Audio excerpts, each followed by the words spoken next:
Hello and welcome to another episode of City at Your Service. I'm Jonathan Thomas, and right now I'm joined by Tae Martinez, a program marketing manager at Austin Airport, AUS for short, of course, yes. Tae. Thank you so much for joining us.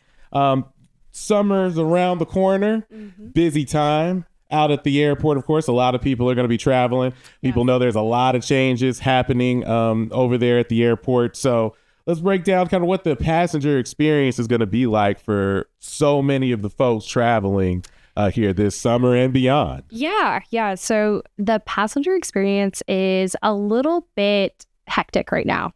We are experiencing some growing pains, and with that comes the expansion. So Journey with AUS, our expansion program, is in the works.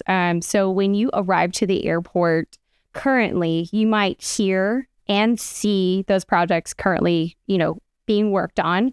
So it might be noisy, but rest assured that it's happening for a positive reason. We are trying to keep up with the population growth here in Austin, Texas. So that's why we're expanding the terminal space. Now you're here to talk also about, there's going to be some new airlines, some shuffling with that, and especially with international flights as well. So why don't we start there, traveling internationally? How is that going to change going forward? So traveling internationally, there's nothing in terms of just arriving to the airport, like nothing's going to change in that way. But we will be seeing an uptick in increased frequencies. So have you ever been to London? I have not. Okay. I have not. Would you want to go? Unfortunately, I have not been beyond the U.S. Oh, okay. So well, maybe I'm going to work on that, Tae. I'm working on that going forward. 2025, 2026, I'm going to get out of here. Yes. Okay, perfect. Well, I haven't been to London either. I've been to Mexico several times, but not Canada. So we have British Airways. They recently just increased their frequencies. So they're in service to London Heathrow nonstop. With British Airways flying to London Heathrow, it's a very convenient nonstop for most people. And of course, a great summer trip. I mean, go to Europe and live your best life there.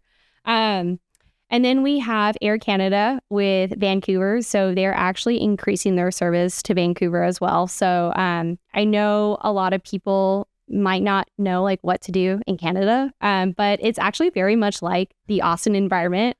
They're a very outdoorsy city. So yeah, I've heard about Vancouver and just British Columbia in general. Yes, absolutely. It's definitely beautiful there. So Air Canada increased frequency to Vancouver. A lot of new international service being added.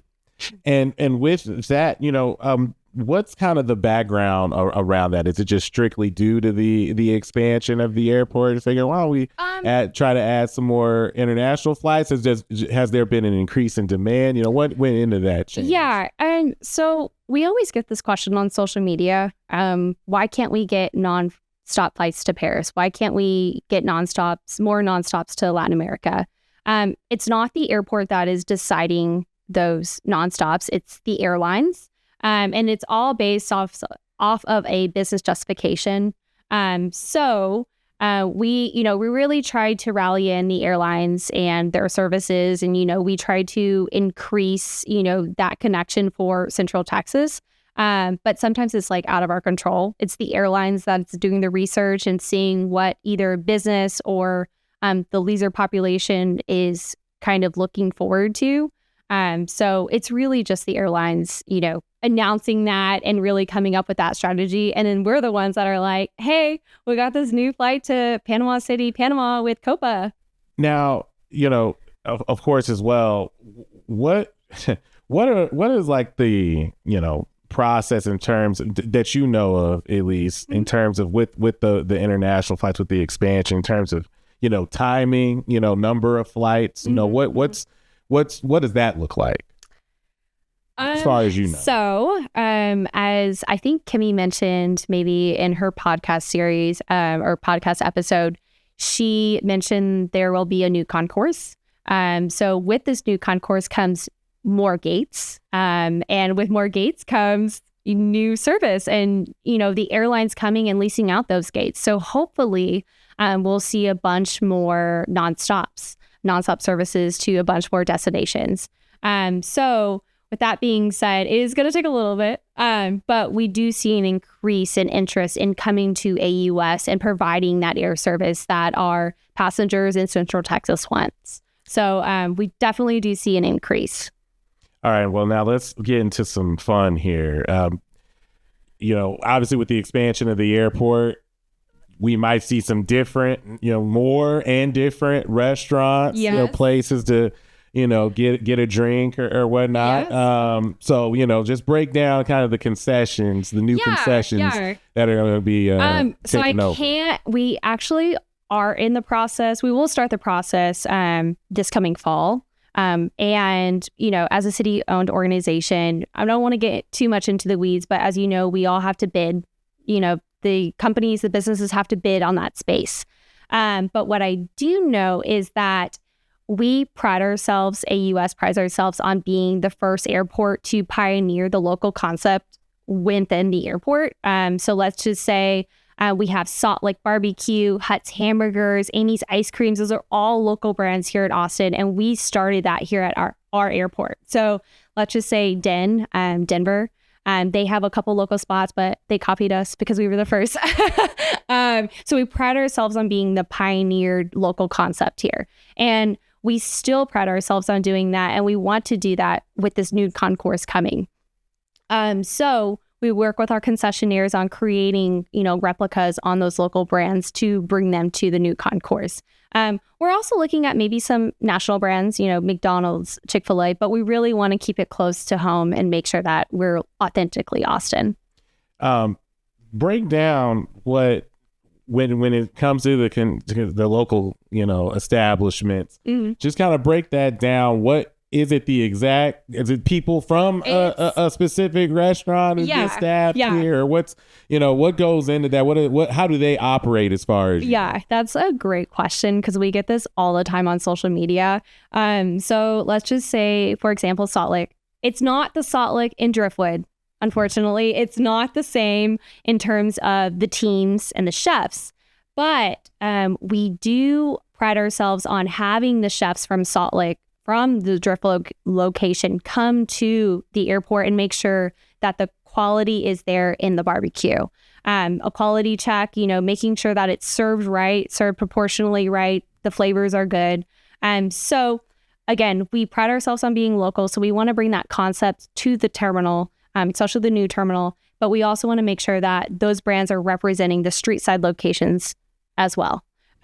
So the next time you're in the terminal, you should definitely check out Salt Lick because I feel like it's just gotten better throughout the years. So definitely. Okay. Definitely. I'll take you up on that. I love me some barbecue. Yeah. So, but who doesn't? Right. I feel like that's like, saying, I like to breathe. Yeah. Especially Texas barbecue. I was say, no Kansas barbecue. Here. Yeah. I found, it's more the sauce that it can't see, but that's not the same. Yeah. Because, if you're just known for your sauce, it's all about the actual meat. Yeah. It's all about that. No, that's great. So for those who are wondering, it isn't exactly the people at Salt Lick or these other places that are doing the food, but they do come by and check it and make sure it's up to standard. Yep. Mm-hmm. All right.